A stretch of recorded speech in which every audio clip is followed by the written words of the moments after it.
Hi friends, നമസ്കാരം. എല്ലാവർക്കും പുതിയൊരു വീഡിയോയിലേക്ക് സ്വാഗതം. ഇന്ന് നമ്മൾ എത്തിയിരിക്കുന്നത് പാലക്കാട് ജില്ലയിലെ കൊല്ലങ്കോട് എന്ന് പറയുന്ന സ്ഥലത്താണ്. കൊല്ലങ്കോടിനെ പറ്റി നിങ്ങൾക്ക് എല്ലാവർക്കും തന്നെ അറിയാം. അതിമനോഹരമായ വളരെ പ്രകൃതി രമണീയമായ സ്ഥലമാണ് കൊല്ലങ്കോട് എന്ന് പറയുന്നത്. കൊല്ലങ്കോടിനെ പറ്റി ഞാൻ അധികം നിങ്ങൾക്ക് പറഞ്ഞു തരേണ്ടതില്ല. നിങ്ങൾക്ക് എല്ലാവർക്കും ഇപ്പോൾ ഇൻസ്റ്റഗ്രാമിലൂടെയും യൂട്യൂബിലൂടെയും എല്ലാവർക്കും പരിചയമാണ്. അപ്പോൾ നമ്മൾ ആദ്യം എത്തിയിരിക്കുന്നത് ചിങ്ങൻചിറ പ്രകൃതി ക്ഷേത്രത്തിലാണ്. അതാണ് അതിൻ്റെ കറക്റ്റ് പേര്, ചിങ്ങൻചിറ പ്രകൃതി ക്ഷേത്രം എന്നാണ്. നമ്മൾ ആദ്യം തന്നെ ആ വരുന്ന വഴിയിൽ തന്നെ കാണുമ്പോൾ തന്നെ ആ ആൽമരമാണ് നമ്മൾ ആദ്യം കാണുന്നത്. എന്ത് ഭംഗിയാണെന്നറിയോ കാണാൻ വേണ്ടിയിട്ട്. സൂപ്പറാണ്, അടിപൊളിയാണ്. നമ്മൾ വീഡിയോയിൽ കാണുന്ന പോലല്ല, നേരിട്ട് കാണാൻ അതിമനോഹരമാണ് ക്ഷേത്രം.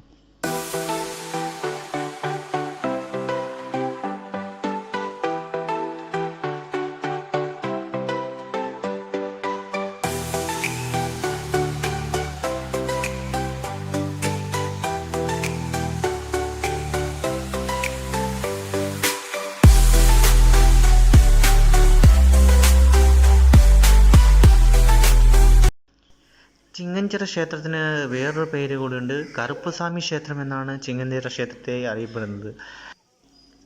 കൊല്ലങ്കോട് പോകുന്നവർ ഒരിക്കലും മിസ് ചെയ്യാത്ത ഒരു സ്ഥലമാണ് ചിങ്ങൻചിറയിലെ കറുപ്പസ്വാമി പ്രകൃതി ക്ഷേത്രം.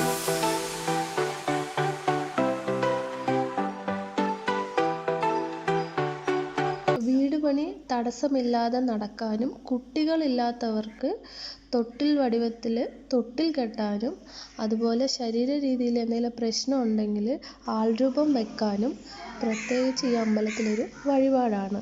അത് ഈ ആലുമരത്തിൻ്റെ വള്ളികളിൽ വേണം കെട്ടാൻ. മനസ്സിൽ പ്രാർത്ഥിച്ച് കെട്ടിയിട്ടുണ്ടെങ്കിൽ തീർച്ചയായും അടുത്ത തവണ നിങ്ങൾ വരുമ്പോൾ മറക്കാതെ നിങ്ങൾക്കത് ഓർമ്മ തന്നെ ഉണ്ടാവും.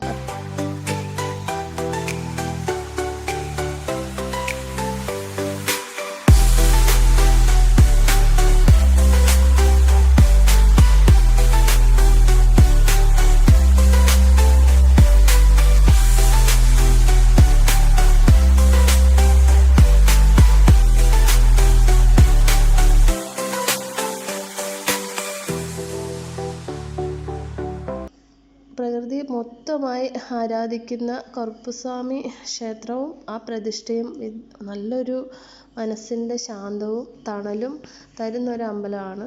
പിന്നെ അവിടെ പ്രത്യേകിച്ച് പൂജാരിമാരൊന്നുമില്ല. നമ്മൾ തന്നെ ചെന്ന് നമ്മളുടെ മനസ്സിലുള്ള ആഗ്രഹങ്ങൾ അവിടെ ചെന്ന് പ്രാർത്ഥിച്ച് അവിടെ കോഴി അറുത്ത പൂജയാണ് ചെയ്യുന്നത്. അതാണ് അവിടുത്തെ സ്വാമികൾക്ക് ഇഷ്ടം. അപ്പം നമ്മൾ നമ്മുടെ മനസ്സിൽ എന്താണോ ആഗ്രഹിക്കുന്നത് അത് നമ്മൾ അവിടെ ചെന്ന് ഭഗവാനെ പൂജിച്ച് കാര്യങ്ങളെല്ലാം പ്രാർത്ഥിച്ച് അവിടെ ഉള്ളവർക്ക് ആ ഭക്ഷണം ചെയ്ത് കോഴി അറുത്ത പൂജ ചെയ്ത് എല്ലാവർക്കും കൊടുത്ത് നമ്മൾ അവിടെ പ്രാർത്ഥിച്ചിട്ട് വരണം.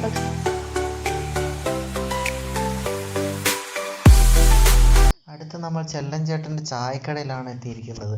ചെല്ലൻചേട്ടൻ ചായക്കട ഏകദേശം 1973 തുടങ്ങിയിരിക്കുന്നത്. അത്ര വർഷത്തെ പഴക്കമുണ്ട്.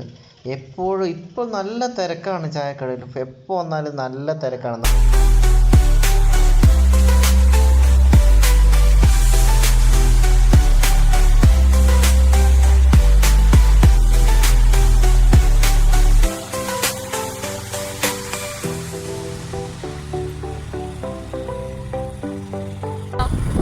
കൊല്ലങ്കോട് ഭാഗത്തുള്ള സീതാർകുണ്ടിലേക്ക് പോകുന്ന വഴി ബെസ്റ്റ് പ്ലേസ് ആകാണ്ടോ.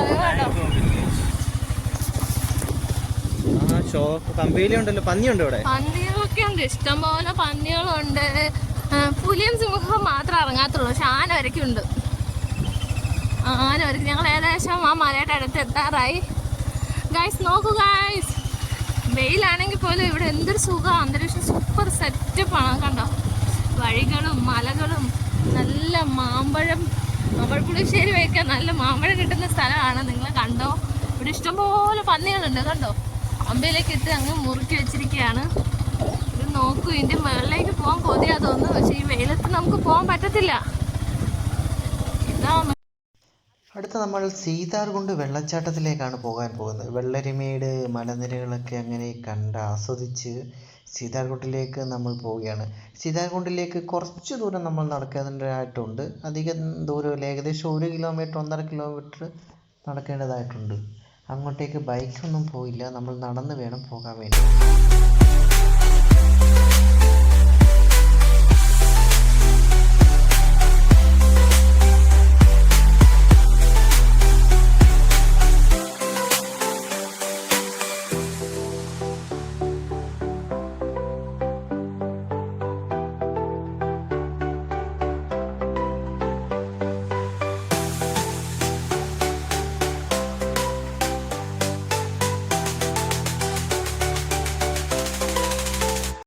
ഞങ്ങൾ വന്ന സമയത്ത് ഇവിടെ അധികം വെള്ളമൊന്നുമില്ലായിരുന്നു, വളരെ കുറച്ച് വെള്ളം, ചെറിയ ഒഴുക്ക് മാത്രമേ ഉണ്ടായിരുന്നു.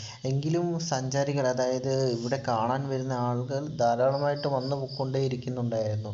അതുപോലെ തന്നെ നിറയെ വെള്ളമുള്ള ടൈമിൽ നമുക്ക് ഇതിനുള്ളിലോട്ടൊന്നും പോകാനേ പറ്റില്ല, അത്രയ്ക്ക് വലിയ ഒഴുക്കായിരിക്കും ഇവിടെ. എന്താണ് ഈ സീതാർകുണ്ടിന്റെ പ്രത്യേകത? സീതാർകുണ്ട് എന്ന് വെച്ചാല് ഇവിടെ പണ്ട് കാലത്ത് പണ്ട് രാജാക്കന്മാരുടെ കാലത്ത് സീതയും രാമനും ഇവിടെ ഒന്ന് കുളിച്ചിട്ടുണ്ടെന്നാ പറയാ. സീത കുളിക്കുന്ന കുളമാണെന്നാ പറയാ. ഇവിടെ സീത കുളിച്ച കുളമായതുകൊണ്ടാണ് ഇവിടേക്ക് സീതാർകുണ്ട് എന്ന് പേര് വെച്ചിരിക്കുന്നത്.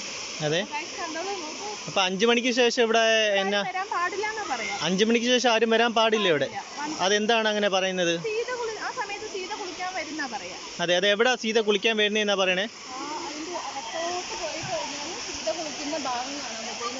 അകത്തോട്ട് പോകണം, ഉള്ളിലേക്ക് പോകണല്ലേ? ഉള്ളിലേക്ക് പോകണം. ഓക്കെ.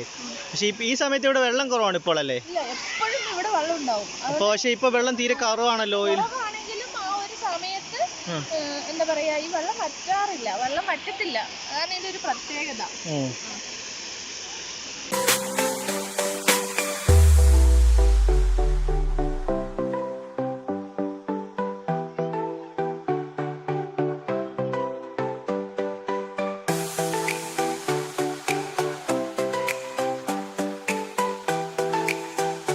മഴക്കാല സമയത്ത് നമ്മൾക്ക് ഇവിടെ ഒന്നും നിൽക്കാനേ പറ്റില്ല, അത്രയ്ക്ക് അധികം വെള്ളമായിരിക്കും. ഈ പാറ ഫുള്ള് നിറഞ്ഞ് കവിഞ്ഞൊഴുകിയായിരിക്കും വെള്ളം പോകുന്നത്.